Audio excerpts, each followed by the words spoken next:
tere! Selles videos vaatame, miks tasub ÜBN andmesisu lisada Reviti perekondadesse ehk familytesse.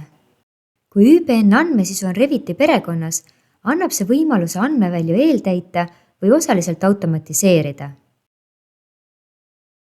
Selleks, et perekonna parameetrid liiguksid edasi ka projektifaili ja oleksid seal kasutatavad näiteks tabelites või IFC ekspordis, peavad need olema shared parameters ehk jagatud parameetrid.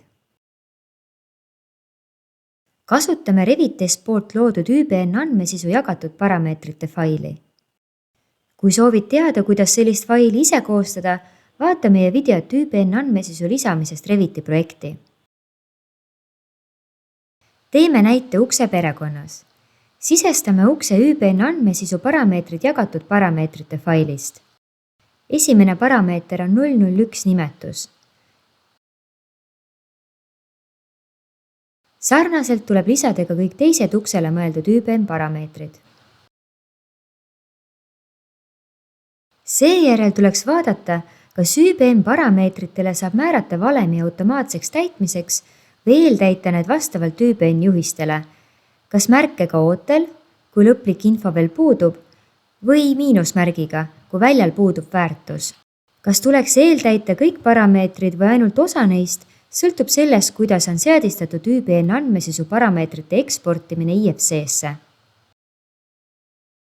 Kuidas eksportida ÜBN andmesisu IFC-sse, käsitleme lähemalt eraldi õppevideos. Kui juhtub, et parameetri nimes toimub muutus, siis saab selle parameetri lihtsasti ümber vahetada, ilma et peaks seda kustutama. Selleks tuleb valida Edit ja valida uus parameeter õige nimega.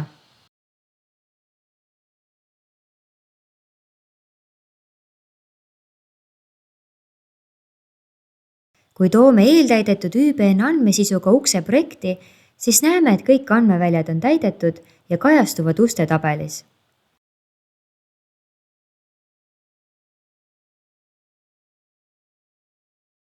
Kuna IFC-sse eksporditakse ainult parameetrid, millel on väärtus, aitab eeltäitmine vähendada käsitsi täitmist ja tagada, et kõik vajalikud väljad oleksid ekspordiks täidetud.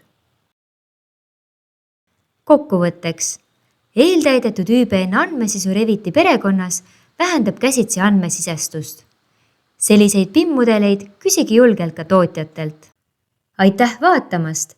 Tutvuge ka meie teiste ÜBN teemaliste videotega ning andke kommentaarides teada, milliseid teemasid võiksime edaspidi käsitleda.